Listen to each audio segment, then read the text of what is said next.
केंद्र सरकार ने इमरजेंसी को लेकर एक बहुत बड़ा फैसला किया है और बाकायदा इस पे जो है बजट भी जारी किया गया है।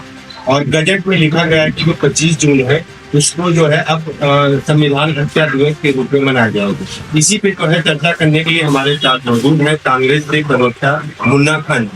सर, आपका स्वागत है। वो आपका भी बहुत बहुत स्वागत है, धन्यवाद आपका।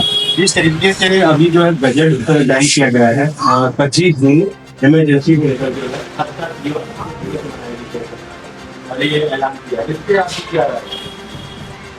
देखिए, कभी आप 80 साल के बुजुर्ग के पास बैठे, बूढ़े लोगों के पास बैठिए तो बूढ़ा लोग जो बूढ़े एजेड लोग वो हमेशा से फ्यूचर की बात करता है, बैक की बात करता है, पीछे की बात करता है, फ्यूचर की बात नहीं करती, बैक की बात करता है कि जब 10 साल पहले मैंने ये किया, 15 साल पहले मैंने वो किया। लेकिन आप जवान के पास बैठिएगा तो हमेशा फ्यूचर की बात करता है कि आने वाले 5 साल में मैं ये टारगेट है, मैं ये करने वाला हूँ। तो ये सरकार 10 साल में लगातार बूढ़ी हो चुकी है, तब इसकी मानसिकता जो वो बूढ़ापन दिखा रहा है, ये ओल्ड हो चुकी है। अब इसे जो आने वाले 5 साल भविष्य जो रोड मैप है वो इन्हें दिखाई दे रहा है। जो 2013 में लच्छेदार भाषणों में देश के जनता को गुमराह करने की जो कोशिश की, वो वादे इनसे पूरे नहीं हो रहे। इसीलिए अब ये सरकार बैकी बातें कर रही है। मैं ये पूछना चाहता हूँ, 77 में क्या हुआ देश को पता है? वो यथास्थितिवश निर्णय था। उस निर्णय को लगभग 50 साल हो गए। 50 साल के बातों को दोहराना, इसका ही मतलब है कि सरकार अपना काम, अपना विकास नहीं गिनवा पाई है। युवाओं के साथ जो इनके वादे थे, किसानों के साथ जो इनका वादा था, व्यापारियों के साथ जो इनका वादा था, जो महिलाओं की सुरक्षा का सवाल बार बार सरकार को उठा था, वो सरकार कहीं न कहीं आज फेलियर है। आए दिन महिलाओं पे अत्याचार हो रहे, 16,40,000 व्यापारी व्यापार बंद करके चले गए। ये सरकार को नहीं दिख रहा है, लेकिन सरकार के पास कोई जवाब नहीं है। इसलिए सरकार हमेशा गड़े हुए मुद्दे उभारना चाहती है और देश की जनता को भ्रमित करना चाहती है। लेकिन मैं बता दूं, देश की जनता भी बहुत समझदार है। देश की जनता समझ रही है कि आप 5 साल का रोड मैप बताओ, 5 साल आप क्या करोगे जनता को बताओ, नहीं तो ये सरकार गठबंधन की है, ये वैसा की सरकार कभी भी गिर सकती है। अगर आपने कहा गठबंधन की बात है, गठबंधन की सरकार है, गठबंधन में हम लोग हैं, तो अभी लोकसभा संविधान को दिखाया, जो कह रहे हैं संविधान की हद दिला रहे। देखिए, संविधान की इसीलिए हम लोगों ने बात की किस तरीके से इलेक्शन के पहले ही देश के शाह और शहंशाह ने 400 पार का नारा दिया था। बीजेपी सरकार 400 पार, लेकिन आया कितना? 240। देश की जनता ने बताया कि संविधान की कोई चीज है, आपको उस दायरे में रहना पड़ेगा। मैं देश की जनता को आपके न्यूज चैनल के माध्यम से सलाम करना चाहता हूं कि आपने संविधान भी बचाया और देश को भी बचाया। आज ये अहंकारी सरकार, जो ये सरकार बंद कमरे में डिसीजन लेती थी, बंद कमरे में फैसले लेती थी, कम से कम वो आज बंद है।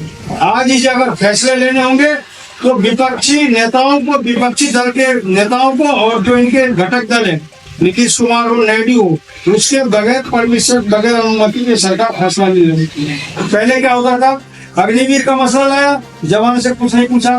किसान के 3 कृषि कानून, काले कानून लाए, किसान को नहीं पूछा गया, उसका परिस्थिति क्या बन जाएगा? पूरे देश में युवाओं ने विरोध किया। अग्निवीर किसी को पसंद नहीं था। ये अग्निवीर शाह और शहंशाह के द्वारा थोपा गया एक कानून था। और ये कृषि कानून आपने देखा 12 महीने लगातार देश के बॉर्डर पे जो देश के किसान थे वो प्रदर्शन किए, जिसमें 700 किसान शहीद हुए। सरकार कहती है मेरे पास डाटा नहीं है। 12 महीने बैठने के बाद वो सरकार, जहाँ से सिर्फ 12 किलोमीटर की दूरी है प्रधानमंत्री आवास, वहां पे वो सरकार नहीं आती, वहां पे देश के प्रधानमंत्री नहीं आते। लेकिन 1200 किलोमीटर दूर अडानी अंबानी के पोते के सेलिब्रेशन में देश के प्रधानमंत्री पहुंच जाते हैं। इससे ये पता लगता है कि सरकार किसके लिए काम कर रही है। सरकार मजदूरों के लिए, किसानों के लिए, व्यापारियों के लिए काम कर रही है या 5 उद्योगपति के लिए काम कर रही है। आप देखिए, आज अडानी का मसला है, आकाश गगन पताल, बालू cement, rail, port, airport, rail, सब के सब अडानी को दिया गया। इसलिए ताकि इसकी दोस्ती बनी रहे, क्योंकि अडानी और अंबानी इसी के बदौलत की सरकार चल रही है। ये उद्योगपति की सरकार है, जनता आप जवाब दिए। को आप कैसे देखते हैं? तो ये मनाने की बात कर ले, ये देखिए, ये कुछ भी मना सकते हैं। ये भारतीय जनता पार्टी के जितने भी नेता हैं, न इसके पास बोलने का कोई लॉजिक है, न किसी विषय पर तथ्य में बात करेंगे। इसके पास सिर्फ 4 सवाल के जवाब होते हैं: हिंदुस्तान, शमशान, पाकिस्तान, पाकिस्तान। अगर आप युवा की बात करेंगे तो उसके उसके माइक का ना ऑडियो लेस हो जाता है। किसान की बात करेंगे माइक बंद हो जाता है। जवान की बात करेंगे माइक बंद हो जाता है। फिर वो हेलो हेलो आवाज में आनी बहाना करते हैं। कभी भी आप सवाल करके देखना भारतीय जनता पार्टी के नेता ये 78 करोड़ युवा जो देश में बेरोजगार है, वो किस लिए? आप 10 साल में रोजगार पैदा करते, युवा बेरोजगार नहीं होता। अगर महिलाओं की सुरक्षा करते तो जंतर मंतर पर उन महिलाओं के साथ, उन बेटियों के साथ अमित शाह की दिल्ली पुलिस जूतों से रोजगार उन महिलाओं बेटियों को, वो नहीं होता। महिला सुरक्षा की बात होती तो उत्तर प्रदेश में आएगी। हर 3 मिनट में वहां पे रेप हो रहा है पूरे देश में। आंकड़ा बता रहे उत्तर प्रदेश घटना में सबसे नंबर 1 है, क्योंकि सरकार फेलियर। ये कहते हैं डबल इंजन की सरकार है, कहाँ है डबल इंजन? सिंगल इंजन पे भी भारी है। न केंद्र में इसका कोई वजूद है, न राज्य में। आज भी लोग परेशान पीड़ित हैं। ये है सारी समस्या।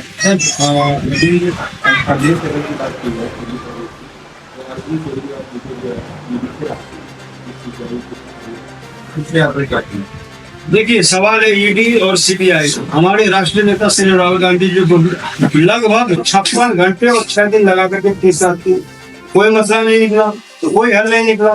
तो सवाल वो नहीं, सवाल ये है कि निष्पक्ष होना चाहिए। आप कह रहे हो कि मैंने अरविंद केजरीवाल को भ्रष्टाचार में अरेस्ट किया, ठीक है। भ्रष्टाचार की जो लिस्ट हम लोग दे रहे, जो कांग्रेस पार्टी दे रही है, चाहे शुभेंदु अधिकारी हो या नारायण राणे हो या अजीत पवार हो या हेमंत बिश्वा हो या पूर्व मुख्यमंत्री शिवराज सिंह चौहान हो, रेड्डी ब्रदर्स हो, गिलानी ब्रदर्स हो, कई फहरिस्त लिस्ट है। ये आपका टाइम कम पड़ जाएगा, इतनी नाम है, उस पर कार्रवाई क्यों नहीं होती? जिस आदमी के लिए देश के प्रधानमंत्री ने मध्य प्रदेश के सिंगरौली विधानसभा में कहा कि मैं 70,000 करोड़ का जो भ्रष्टाचारी अजीत पवार है उसको जेल भेजना है, प्रधानमंत्री मोदी का काम। 24 घंटे नहीं बीते उसको मुख्यमंत्री पद का शपथ दिलाया जाता है। ये सारी समस्या है जो देश की जनता देख रही है। तो आप क्या कहते हैं कि मतलब अरविंद केजरीवाल जी ने घोटाला नहीं किया? अरविंद केजरीवाल देखिए, ये जांच का विषय है, इसने क्या घोटाला किया नहीं किया जांच का विषय। अगर अरविंद केजरीवाल ने घोटाला किया तो ईडी सीबीआई को वहां प्रमाण देने चाहिए। पीएम एक्ट के तहत अरविंद केजरीवाल को जेल करने का काम किया, तो उसमें आपको भी अरेस्ट करके जेल डाल सकता है, हमें भी डाल सकता है। तो ये बातें देश की जनता देख रही है। जो निष्पक्ष रूप से जांच होनी चाहिए वो देश में नहीं हो रहा।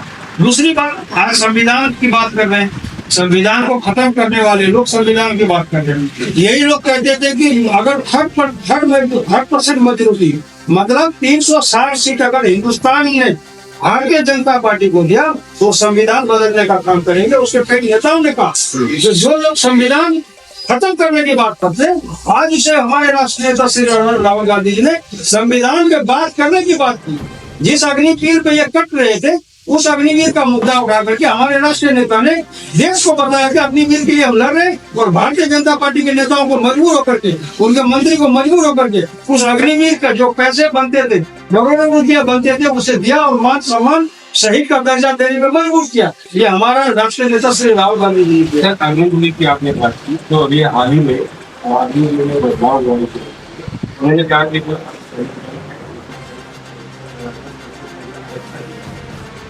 ये मजबूत विपक्ष है। देखिए, अगर शाह और शहनशाह की बात करो, इनके राष्ट्रीय नेता कैलाश विजयवर्गीय ने कहा था कि अग्निवीर से जो रिटायर होगा वो भारतीय जनता पार्टी के कार्यालय में काम करेगा। तो सेना का इतना बड़ा अपमान करने का भारतीय जनता पार्टी ने काम किया। वो तो विपक्ष आज मजबूत है कि उसकी गोद भी बंद कर रखा है। हर फैसले पे डिसीजन, हर फैसले पे सवाल उठ रहा है। आपने ये फैसला कैसे लिया, आपको बदलना होगा। तो कांग्रेस पार्टी के राष्ट्रीय नेता श्री राहुल गांधी जी कहते हैं कि अगर हमारी सरकार आई तो सबसे पहले अग्निवीर जो है उसको समाप्त करेंगे। 2025 में चुनाव में किस नीति के साथ में आप लोग नीति साफ है। दिल्ली की जनता को जिस तरीके से अभी आप देख लीजिए, हरियाणा से पानी नहीं छोड़ा था, लगभग 3 महीने तक दिल्ली की जनता प्यासी रही। पानी की किल्लत से जूझती हुई जो दिल्ली की जनता है वो देख रही थी कि आखिर भारतीय जनता पार्टी के कहने पे पानीपत से जो हरियाणा राज्य वहां पर पानी नहीं छोड़ा। दिल्ली की जनता 7 सीटें जितवा कर भारतीय जनता पार्टी को धोनी में डालवा तो लीजिए आप 7 सीट आपको जिता दे, लेकिन उसी दिल्ली की जनता को प्यासा मारने का काम, प्यासी रखने का काम दिल्ली की जनता को भारतीय जनता पार्टी ने किया। तो दिल्ली की जनता देख रही है, दिल्ली की जनता विधानसभा में लगभग कांग्रेस पार्टी जो है पूर्ण बहुमत से सरकार बनाने का लौटा लेकिन कांग्रेस की क्या रणनीति है? नहीं, रणनीति देखिए, रणनीति साफ है। जो कांग्रेस भारतीय, आप साफ शब्दों में क्या पूछना चाह रहे हैं? क्या गठबंधन के सवाल पूछना चाहते हैं? हमारा कहना है कि रणनीति क्या है चुनाव को लेकर, आप किस मुद्दे को लेकर चुनाव में रणनीति पर्सनल कांग्रेस की पूछ रहे हैं? नहीं सर, मैं पर्सनल कांग्रेस की पूछ रहा हूँ कि आप किस मुद्दों को लेकर जो है मैदान में उतरे, मुद्दा क्या रहेगा 2025 में विधानसभा चुनाव? मुद्दा सबसे बड़ा जो मेन मुद्दा है, जिस तरीके से दिल्ली पूर्ण राज्य का दर्जा सभी को पता है, जिस तरीके से एलजी आज कह रहा कि मैं यहाँ का बोस हूँ, ये भी एक मुद्दा होगा कि आप कांग्रेस पार्टी को पूर्ण बहुमत से दिल्ली और देश में सरकार बनाने दीजिए, फिर दिल्ली और देश का